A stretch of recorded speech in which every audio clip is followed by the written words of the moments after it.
Kaibigan, AI revolution na. At ito ang magbabago ng laro sa negosyo at industriya. Sa video na to, ibabahagi ko sa inyo ang 8 hakbang para samantalahin ang AI Gold Rush. Mula sa pagpili ng tamang industriya hanggang sa pag-stack ng AI ventures para sa pangmatagalang yaman. So ready ka na ba, kaibigan? Tara, simulan natin. Una, pumili ng tamang industriya. Boring pero malaki ang kita. Madalas ang mga hindi gaanong napapansin na sektor ang may pinakamalaking opportunity dahil kulang sa innovation. Huwag matakot mag-focus sa back-end ng negosyo. At heto ang 5 industriya na handang mag-disrupt ng AI. Supply chain and logistics, demand forecasting, route optimization, warehouse automation. Habang lumilipat ang consumer spending sa online, malaki ang inefficiency na pwedeng solusyonan ng AI. Administrative workflows, billing, scheduling, at document sorting, i-automate gamit AI integration sa CRM tulad ng HubSpot o file repositories, Dropbox. Home services, plumbing, HVAC, roofing, depende sa dispatch, estimation at client communication. AI ang sagot para gawing efficient ang proseso. Legal services, contract analysis, drafting, due diligence, at compliance workflows. AI ang magpapabilis at magpapababa ng gastos. Team training and onboarding, AI assistant sa Zoom para real-time na sagot, training materials, at gabay sa proseso. Parang company AI. Number 2, piliin ang high margin na business model. Maganda ang kita kapag mataas ang margin. Ito ang iyong moat laban sa commoditization. Low margin businesses, example restaurants, mahirap makipagsabayan. At narito ang 4 na high margin AI models para sa 2025. AI services, 70% margin. Gumawa ng automated workflows gamit ang Make, Zapier o Zoom Loop para sa clients. AI consulting, 80% margin. Strategic guidance, AI roadmaps, at adoption ng AI-first approach sa negosyo. AI software, 90% margin. Stand-alone products na naka-embed ang AI, dashboard na ang nagdadiagnose ng problema at nagre-rekomenda ng solusyon. AI digital products, 95% margin. One-to-many offerings, online courses, communities, templates, minimal incremental cost beyond hosting. Number 3, magbenta sa mayayaman. Mas madali kumita ng milyon sa pamamagitan ng pag-target sa millionaires kaysa kumita ng mas maliit.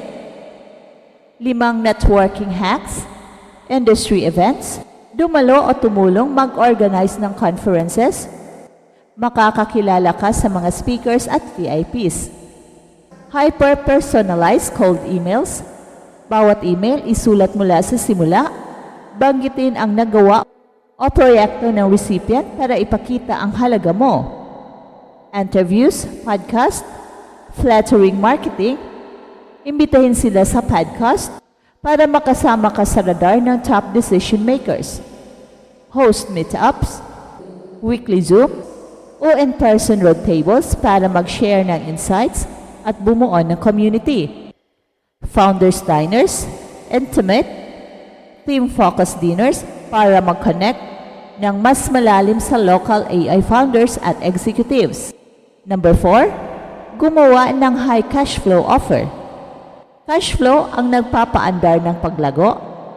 Ang offer ay dapat profitable at may mabilis na pumasok na pera. Mga taktika, offer anchoring, gumawa ng price tiers kung saan ang top package ay 3 to 5 times ang presyo ng mid-tier para maging mas affordable ang lower tiers. Scarcity and urgency, limitahan ang availability. Example, only 5 slots remaining. para mapilit silang magdesisyon agad. Payment structures, kasama ang upfront payments o deposits para hindi maging bank na customers. Dagdag cash boosters, high value bonus, magbigay ng bonus sa sumasagot sa susunod na problema ng customer. Halimbawa, team training, post-lunch kapag AI agent ang core solution. Volume pricing, hindi discount. Hikayatin ang long-term commitments o bulk purchases, multi-year contracts sa mas mababang per-year rate, o marami na set counts ng software with attractive per set price. Offer your internal template. And number 5, sell before you build.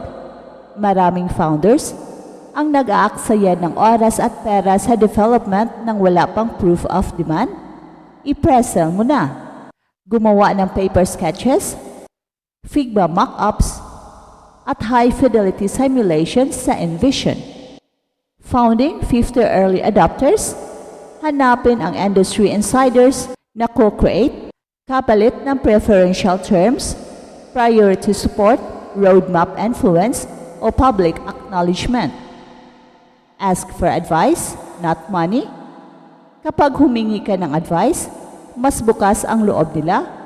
Pagkatapos ng feedback, maaari mo nang i-represent ang founding 50 offer. Piliin ang ilang conversion channel. Mag-focus sa webinars funnels, chat-based sales, example, review, o targeted outbound calls. I-automate ang proseso. Number 6, build your MVP efficiently. May commitment at pondo na, oras na ng MVP. No-code platforms. Gumamit ng Gumloop, Go High Level, Make o Zapier para ma-assemble ang AI workflows ng walang code. AI-assisted coding, Replit, Bolt, Cursor, o ChatGPT para sa production, ready code snippet, at deployment scripts. Hire an AI developer. Kung kailangan ng bespoke features, run a paid test project muna para ma-evaluate skills at cultural fit bago i-hand off ang wireframes at docs. Number 7, automate delivery para sa self-running machine. Gawing revenue engine na singkapara ng clock. Pagtutukan ang 4 na pillars. Purchasing and payments, integrate Stripe, Webflow o Gumloop para automatic ang payment capture. Account creation and access, membership platforms, membership.io na nagtitrigger ng user account setup pagbayad. Onboarding, palitan ang manual intake calls ng Typeform o Jotform survey na direct nang nasa AI workflows at auto-schedule ng calls. Ongoing support, centralized knowledge-based AI-powered support agent para automatic na sagot sa tickets at patuloy na pag-improve. Number 8, get greedy. Short-term wins, long-term wealth. May kita? Piliin kung i-exec o i-scale. Sell, short-term greed, mabilis exit para cash, experience gain, pero maaring iwan ang long-term upside. Scale, i-double down ang nag-work tulad ng Wistia na nag-choice ng debt financing over acquisition para magpatuloy sa core business. Stack, portfolio ng AI ventures, build or invest sa iba't ibang complementary companies para makuha ang value across niches, gaya ng Martel Ventures na stock model. Ang pagpili ng underserved industries, paggamit ng high-margin AI models, pag-target ng wealthy customers, at pagpapalakas ng cash flow, kahit baguhan ka pa lang, pwede kang sumakay sa AI Gold Rush. Ang 8 hakbang na ito mula sa tamang industry, business model, networking offer structuring, pre-selling, lean development, automation, hanggang sa pagbalanse ng exits at scaling ay practical na roadmap para hindi lang mabuhay, kundi umunlad sa AI era. At kung nagustuhan nyo mga kaibigan ang video na ito, I-like, i-share at mag-subscribe para sa iba pang business tips. Comment down below kung alin sa 8 hakbang ang susubukan nyo. Hanggang sa muli kaibigan, mag-grow ng sabay-sabay sa AI Revolution.